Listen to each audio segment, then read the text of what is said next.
ఇదంతా నా వల్లే జరిగింది. కళ్ళు మూసినా తెరిచిన చంద్రికనే కనిపిస్తుంది. Watch our web series Constable Kanakam Season 2 streaming now on ETV Win app.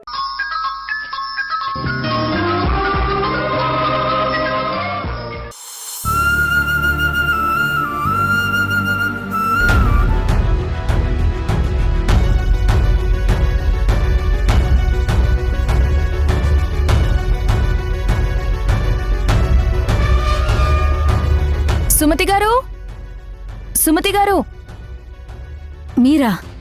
మా ఇంటికి ఎందుకు వచ్చారు? మీరు చేసిన మోసం అన్యాయం సరిపోలేదా?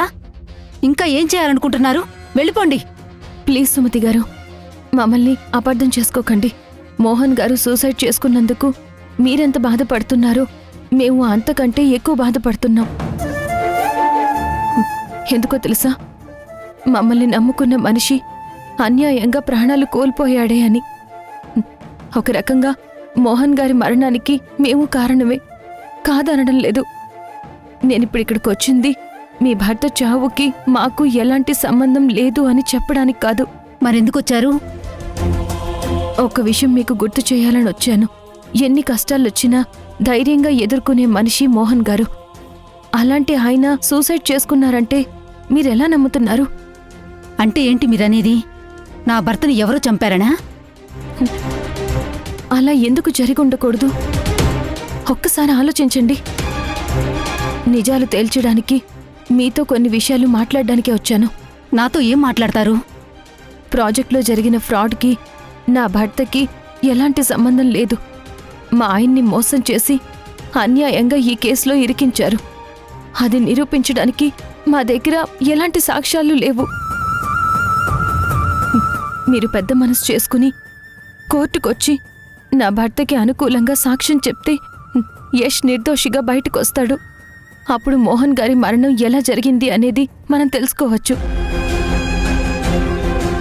ప్రాజెక్టులో ఫ్రాడ్ చేసిన వాళ్ల భరతం పట్టి వాళ్ల దగ్గర ఉన్న డబ్బుని రాబట్టి అందరికీ న్యాయం చేయొచ్చు. నేను చెప్పేది అర్థం చేసుకోండి. నిజమేంటి అనేది నిరూపణ అవ్వాలంటే కంపల్సరీ నా భర్త బయటకొచ్చి తీరాలి. మీ ఆయన్ని జైలు నుంచి బయటికి రప్పించి మమ్మల్ని కూడా చంపాలనా? సూర్య, మా గురించి నువ్వు తప్పుగా ఆలోచిస్తున్నావు. మీలాంటి వాళ్ళకి మాలాంటి వాళ్ళకి న్యాయం జరగాలనే చెప్తున్నాను. మీరేం మాకు చెప్పాల్సిన అవసరం లేదు. మీ ఆయన్ని కాపాడుకోవడం కోసం మీరు చెప్పే అబద్ధాలు నమ్మటానికి ఇక్కడ ఎవరూ సిద్ధంగా లేరు. దయచేసి వెళ్ళిపోండి. సూర్య, ప్లీజ్ ఒక్కసారి నేను చెప్పేది విను. మర్యాదగా బయటికి వెళ్తారా లేదంటే? సూర్య, సుమతి గారు, మీకు దండం పెట్టి వేడుకుంటున్నాను. నేను చెప్పేది నిజం. నా భర్త విడుదలైతేనే మీకు న్యాయం జరుగుతుంది. మీ ఆయనకి శిక్ష పడితేనే మాకు న్యాయం జరుగుతుంది. విన్నారుగా మా వదిన మాట. ఇక బయలుదేరండి, బయలుదేరండి ప్లీజ్.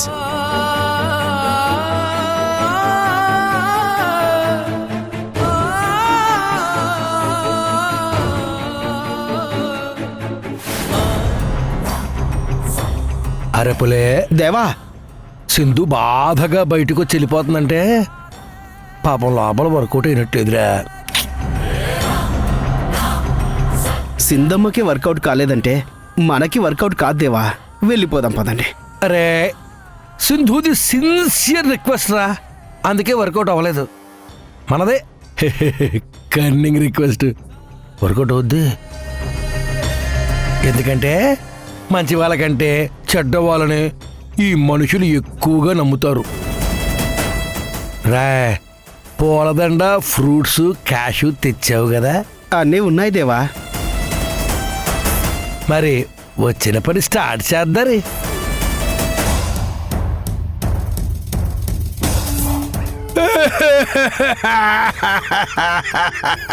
మోహనా, ఎంత ఘోరం జరిగిపోయింది మోహను. మోహనా, ఎవరండి మీరు? నమస్కారం అమ్మా. అరే పులి, ఆ ఫ్రూట్స్ ఇవ్వరా? తీసుకోండమ్మా. నా పేరు మారుతీరావు అమ్మా. నీ భర్త మోహన్ నాకు బాగా తెలుసమ్మా, ఎంత మంచివాడో. అలాంటి మోహన్ ఆత్మహత్య చేసుకున్నాడన్న వార్త విని నేను చాలా కుమిలిపోయానమ్మా. నువ్వు సూర్య కదా? అవునండి. నీ గురించి మీ అన్నయ్య నాకు చాలా సార్లు చెప్పాడు బాబు. నా తమ్ముణ్ణి గొప్ప స్థాయిలో నిలబెట్టాలి మారుతీరావు అని. అయ్యో, బంగారం లాంటి భవిష్యత్తు నాన్నది వాళ్ళ స్వార్థం వల్ల నాశనం అయిపోయింది. మీ ఇంటికే పెద్ద దిక్కు లేకుండా చేశారు ఆ దుర్మార్గులు. మీకెవరూ లేరనుకోవద్దు.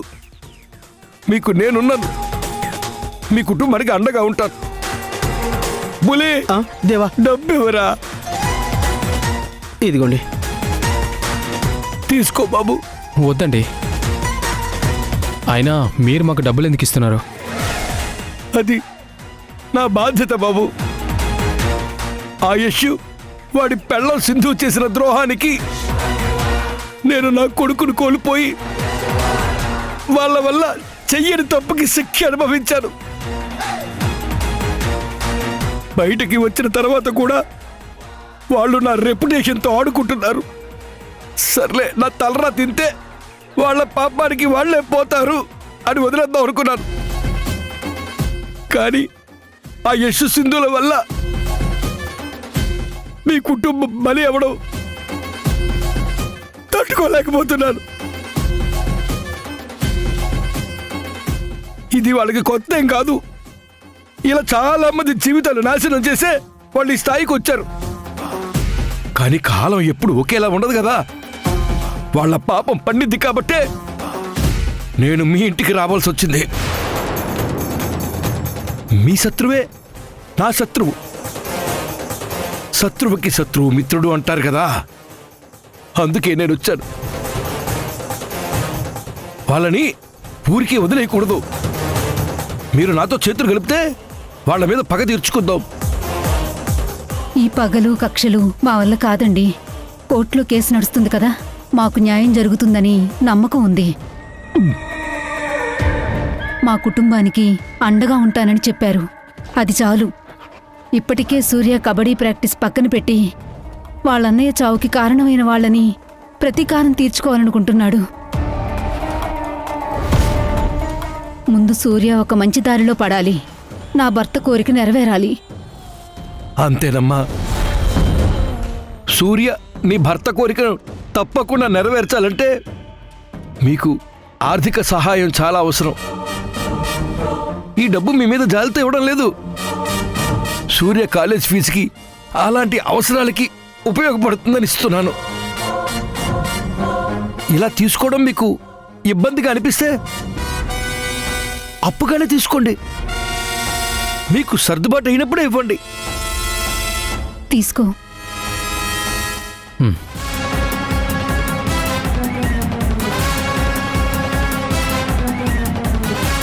వస్తానమ్మా. మంచిదండి. మదరా, ఆ, వచ్చిన పని అవ్వలేదే. ఏంటి దేవా, వచ్చిన పని అవ్వలేదని దిగులు పడుతున్నారా? నాకు ముందే తెలుసు దేవా ఈ పని అవ్వదని. మీ ప్లాన్లన్నీ ఇలాగే ఉంటాయేంటి దేవా? గాలిపోయిన బెలూన్లా తుస్సుమంటాయేంటి?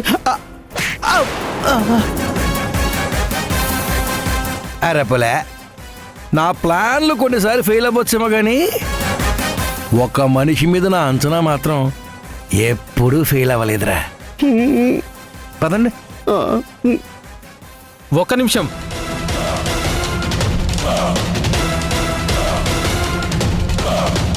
నిజంగా వాళ్ళ మీద పగ తీర్చుకోవచ్చా సార్?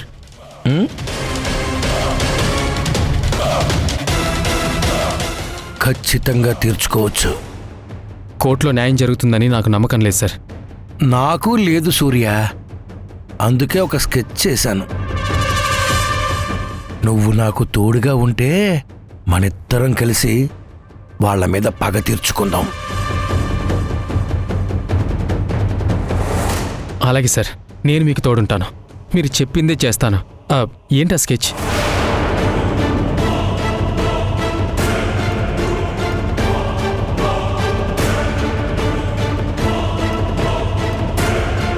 ప్లాన్ ఏంటో అన్నది నీకు క్లారిటీ వచ్చింది కదా? వచ్చిందండి. ఆ స్పాట్కి నా మనుషులు వస్తారు. వాళ్ళతో కలిసి నువ్వు యష్ని కిడ్నాప్ చెయ్యి. ఆ తర్వాత వాడిని ఏం చేస్తావో నీ ఇష్టం. ఇది నీ దగ్గరుంచు, పనికొస్తుంది. మన ప్లాన్ ఎట్టి పరిస్థితుల్లో ఫెయిల్ అవ్వకూడదు. అలాగే సార్. సార్ ఉంటాను సార్.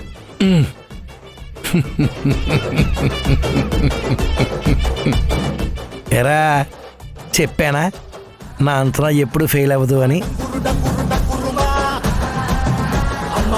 ఓరి దుర్మార్గుడా, నీ పిచ్చి పగకి ఆ కుర్రాడి జీవితాన్ని నాశనం చేస్తున్నావా? నువ్వు బాగుపడవరా? రే మైండ్ వాయిస్ అయిపోతే ఎగరా. అమ్ముని వస్తున్నదేవా.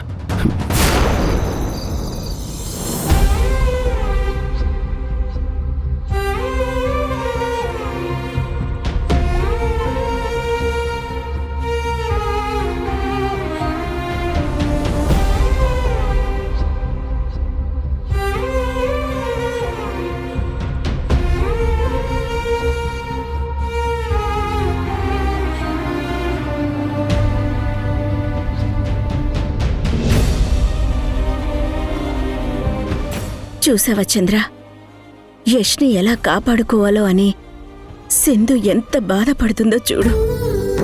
నిజమే దాము, కానీ సింధు తలుచుకుంటే మాత్రం ఏదో విధంగా యష్ కేసు నుంచి బయటపడతాడనే నమ్మకం నాకుంది.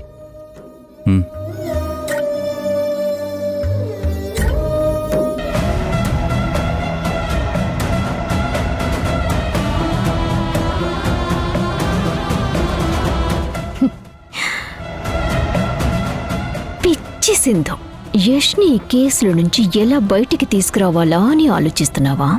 నువ్వు ఎంత ఆలోచించినా నీకు ఏ దారి దొరకదు. అన్ని దారులు మేము మూసేశాం.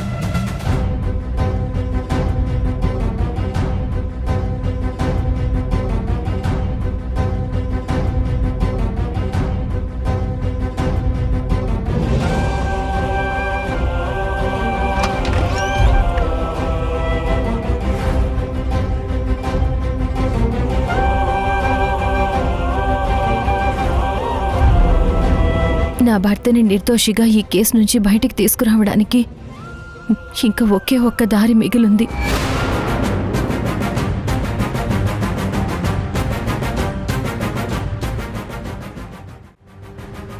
ఏంటా దారి? ఎలా అయినా సరే ఆ ప్లాన్ సక్సెస్ అయ్యేలా ఆశీర్వదించు.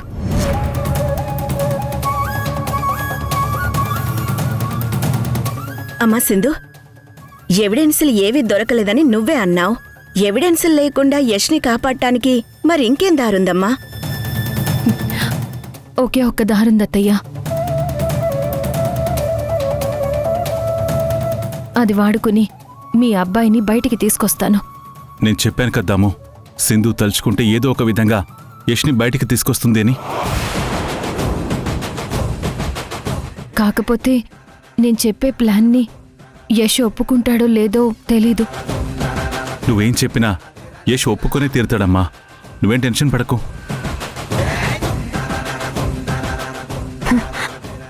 అమ్మో, సింధు మళ్ళీ ఏదో ప్లాన్ చేసింది. వెంటనే ఈ విషయం మావయ్యకి చెప్పాలి.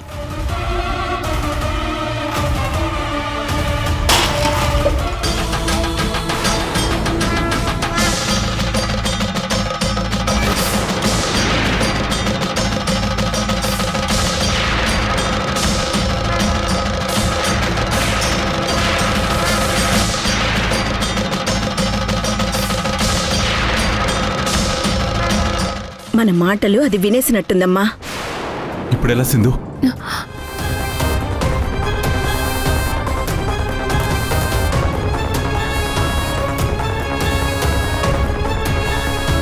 శశి, శశి, శశి,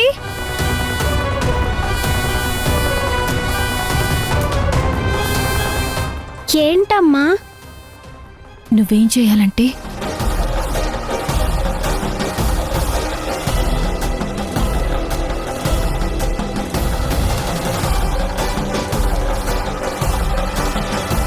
సరేనా? సరేనమ్మా. త్వరగా వెళ్ళు.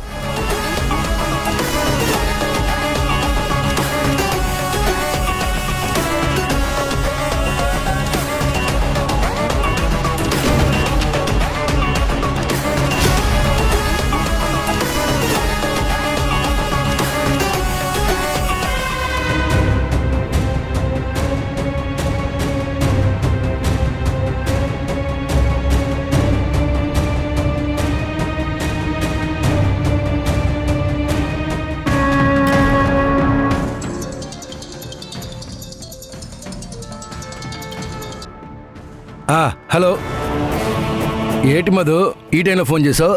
నీకొక ఇంపార్టెంట్ విషయం చెప్పాలి మావయ్య, అందుకే కాల్ చేశాను. చెప్పు, ఏటా ఇంపార్టెంట్ మ్యాటరు? ఇక్కడ సింధు యష్ని కాపాడాలని ఏదో ప్లాన్ చేస్తోంది. ఎవిడెన్స్ ఏటి లేకుండా యష్ని ఎలా కాపాడుతుంది?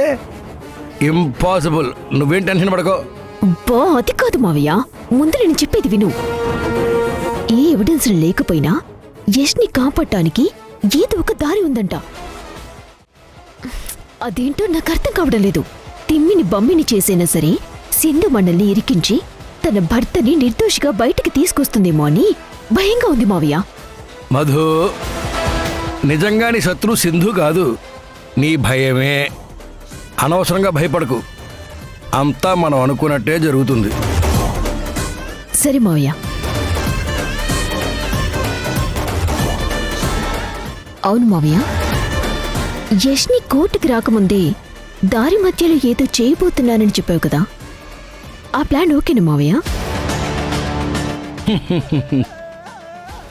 Double okay. ఎట్టి పరిస్థితుల్లోనూ ఈ ప్లాన్ ఫెయిల్ అవ్వకూడదు మావయ్య.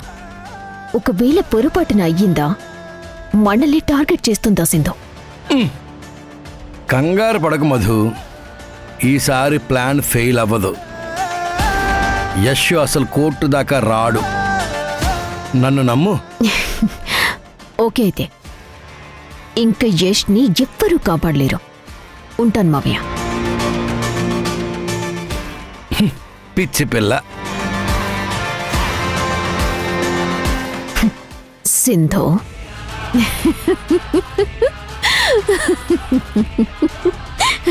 పెద్దమ్మా, నువ్వు మామూలు డెవిల్ కాదసలా.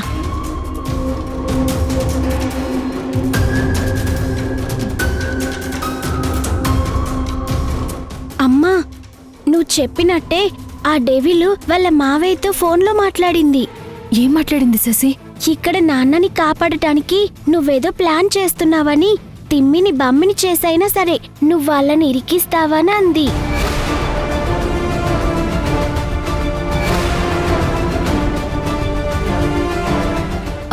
ఇంకా ఏం మాట్లాడింది? నాన్నని కోర్టుకి రాకముందే ఏమైనా ప్లాన్ చేసావా అని అడిగింది.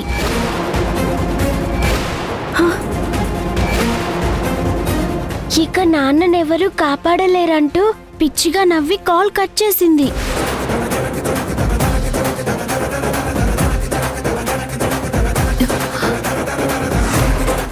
అంటే యష్ని అసలు కోర్టుకే రాకుండా ఏదో ప్లాన్ చేస్తున్నారా?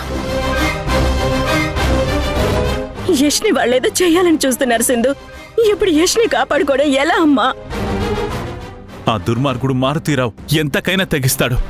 ఇప్పుడు ఏం చేద్దాం సింధు? యష్కి శిక్ష పడేలా వాళ్ళు ఏదో ప్లాన్ చేస్తారు అనుకున్నాను మావయ్య.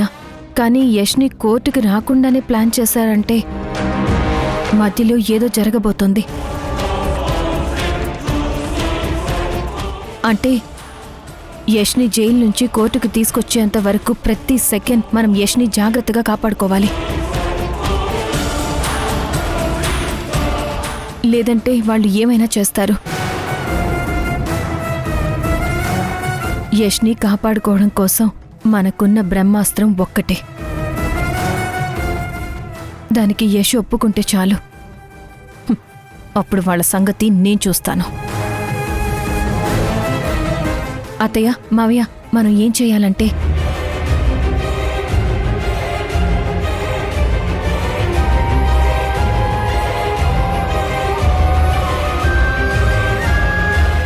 యష్ని కోర్టులో మనం ప్రొడ్యూస్ చేయాలి. అప్పుడు ఏ ప్రాబ్లము ఉండదు. అదవుతుందా? ఖచ్చితంగా అవుతుంది మావయ్య. ఇదొక్కటే మనకున్న ఆప్షన్.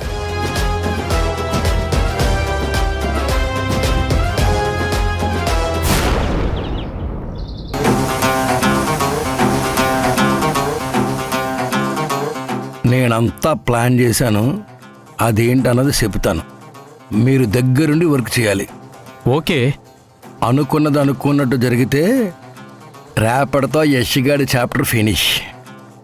మీరు ఏడు చెయ్యాలంటే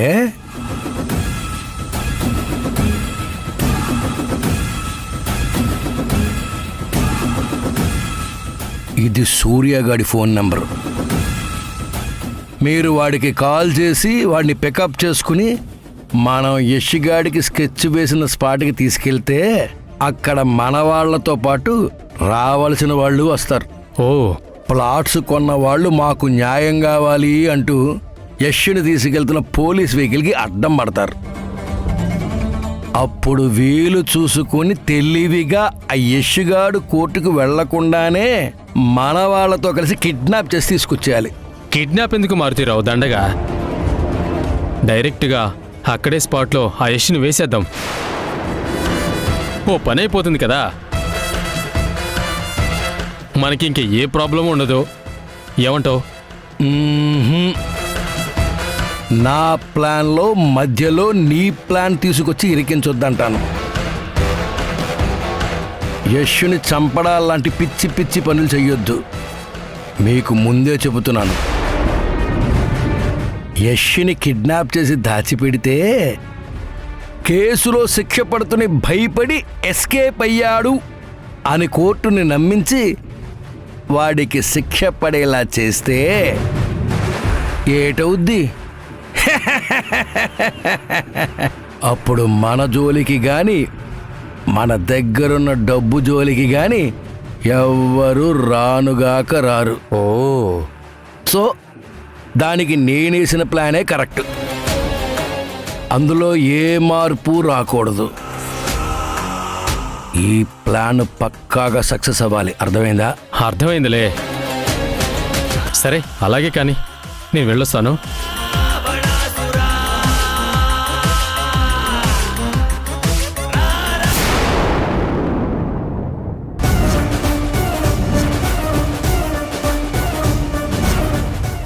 అదిగో పోలీస్ వెహికల్ వస్తోంది. అలాగే సార్.